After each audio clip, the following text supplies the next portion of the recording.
So I'm gonna start reviewing Boom Studios' Mighty Morphin Power Rangers comic series that just came out. So a video like this is definitely new for this channel. I didn't read the last series. This is actually the first comic series I'm gonna read. So I would like to read it with some people, so hopefully some people like it. And hopefully I can probably make some friends out of this. I don't know many people who like Power Rangers, so I'm gonna give this a shot. Hopefully I could go through the whole series, but I want to start with this one. And now I'm going to get into it. So right away, we're flashed back in time over 10,000 years ago on this unknown planet. Just when it's this battle going on between this group called the Guardians of Eltar, fighting against this evil empire called the Hartarians.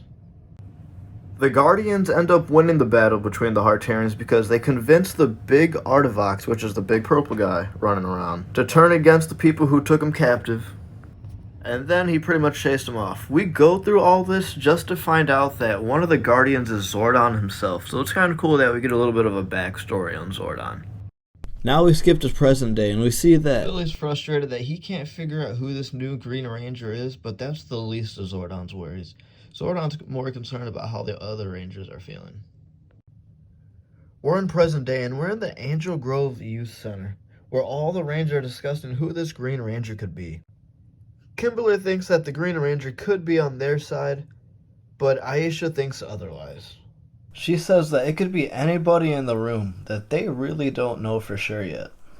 Adam claims that it's Draken. According to Adam, when the Green Ranger was spotted, the cameras that were monitoring Draken shut off. But Billy says when the Green Ranger coin was stolen, all the cameras in the command center shut off at the same time. So they really don't know for sure if it is Draken or not. Then we have Tommy being the voice of reason. Tommy thinks that this could all be a good thing.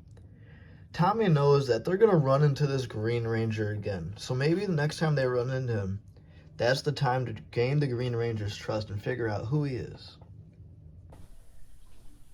Now we flash forward to the moon and we see that we're with Golgar Squad, Finster, and Bobo. They're all surrounding Lord Zedd's unconscious body, trying to figure out how exactly to wake him up.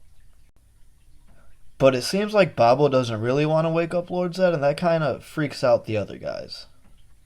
Bobo thinks that Lord Zedd's going to punish them for failing the Dark Ranger mission back then.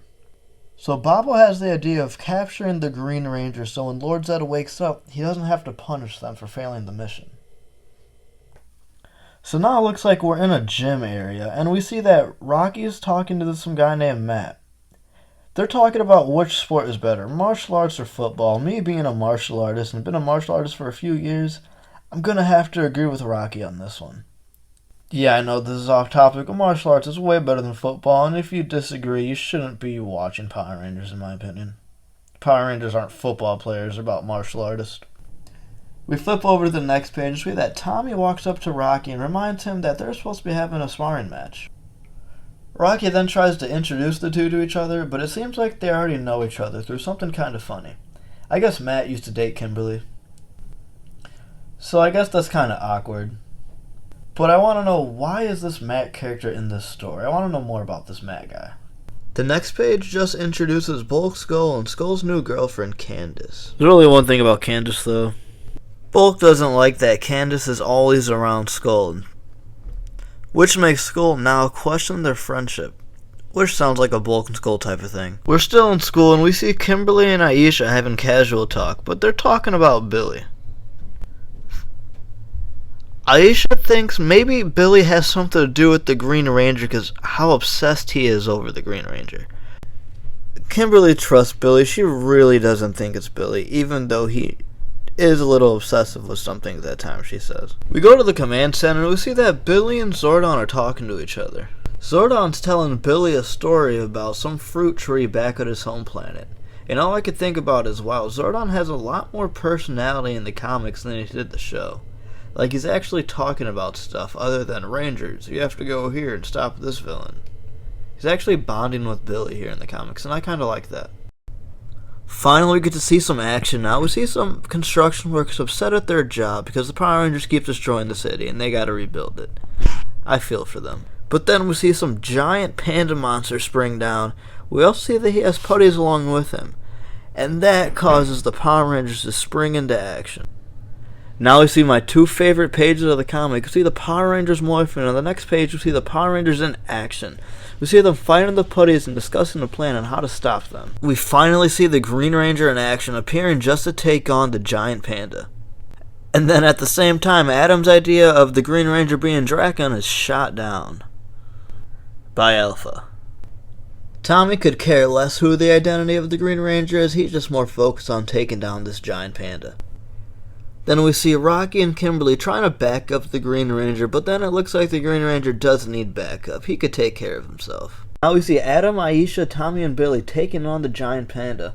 Then suddenly the giant panda goes on a rampage and throws off this giant shock, causing the Rangers to fly back, almost causing Adam to fall off the construction site. The panda then offers Tommy to spare his friends. Then the panda tells Tommy that he'll spare his friend's life as long as he turns in the Green Ranger. But Tommy's not going to let that happen. Now we see Tommy go on one-on-one with this giant panda, with the help of Saba. Then all of a sudden the Green Ranger comes and kicks the giant panda in the face. Then, calling upon the power of the Dragon Dagger, strikes the panda with one shot, causing the panda to explode and then getting rid of the panda once and for all. Once everything settles, we see that the Green Ranger is there standing with Tommy and the gang. Tommy then offers the Green Ranger to come back with them, but the Green Ranger chooses not to. The Green Ranger ends up teleporting away, leaving the Power Ranger just standing there. Standing there curious, who could this mystery Green Ranger be?